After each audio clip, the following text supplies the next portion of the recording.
Ainsi, le lundi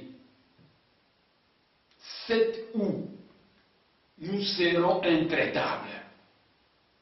Nous appliquerons la loi de la justice divine, œil pour œil, dent pour dent.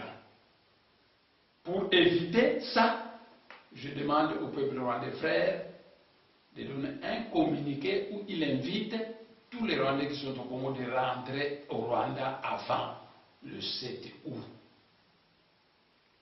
En tout cas, je le répète, le 7 août, j'invite tout le peuple congolais de se lever comme un seul homme pour chasser Hippolyte Kanambe et les 3000 Rwandais qui travaillent actuellement avec le Bizi Makala et autres, qu'on chasse les 3000 Rwandais qui travaillent pour la colonisation du Congo. Le lundi 7 août, j'invite tout le peuple congolais de se lever comme un seul homme. C'est notre pays. C'est notre pays. La République démocratique du Congo, c'est notre pays. Et tous les gens de la majorité présidentielle qui racontent des conneries pour soutenir un étranger, c'est malheureux. Donc, je termine en disant que je demande au peuple rwandais frère d'inviter tous les Rwandais de rentrer avant le 7 août. Parce que le 7 août, nous deviendrons intraitables. Le 7 août, nous appliquerons la loi de la justice divine qui dit œil pour œil, dent pour dent. Beaucoup de Congolais ont été massacrés par l'armée tanzanienne et l'armée zimbabwéenne invitée par Hippolyte Kanambe. Comparez ce nombre de Congolais massacrés par rapport à 3000 Rwandais qui travaillent pour la colonisation du Congo, c'est incomparable. Comparé aux milliers d'adeptes de Bundako qui ont été massacrés dans le Bas-Congo par le général Raus et dont on a enterré dans des fosses communes, c'est incomparable. Comparé aux fosses communes qu'il y a actuellement dans le Kasaï,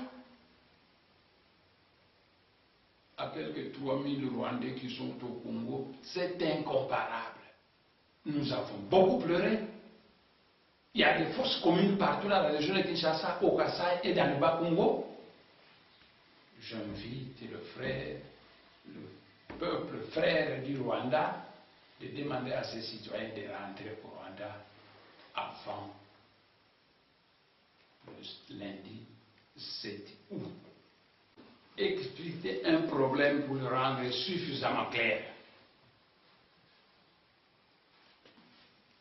Mais un ministre va mentir à Genève. Tout comme Tambo Mwamba, c'est un Tutsi de Burundi, s'est mis à mentir pour la guerre qui s'est passée à Makala. Bundula Congo a été fondé depuis l'époque du maréchal Mobutu en 1986. Et tout le monde connaît que Bundula Congo n'a jamais utilisé des armes. Le peuple congolais, un peuple qui a un pays extrêmement riche, mais lequel le peuple est extrêmement pauvre. Et l'argent du Congo, Hippolyte Kanambe s'en sert pour corrompre à gauche, à droite, afin de museler les consciences et de faire taire les crimes qu'il commet au Congo. Mais s'il préfère faire la sourde oreille, nous, le 7 août, nous allons appliquer la loi de la justice divine, œil pour œil, dent pour dent. Et tant pis pour ce qui viendra. Peuple congolais, avez-vous vu un politicien qui a appelé Hippolyte Kanambe, c'est Tutsi Rwandais? Tout le monde appelle le président Kabila. Je suis le seul à l'avoir appelé Hippolyte Kanambe. Et je vous demande, peuple congolais, qu'avant l'heure, ce n'est pas l'heure. Et après l'heure, ce n'est pas l'heure. Si Tshisekedi est parti, Jean-Pierre Mbemba, Hippolyte Kanambe l'a paralysé à la Cour pénale internationale en corrompant avec les richesses du Congo. Tshisekedi, on l'a tué. Et Félix Tshisekedi a assassiné son père sous la promesse qu'il recevra le poste de Premier ministre.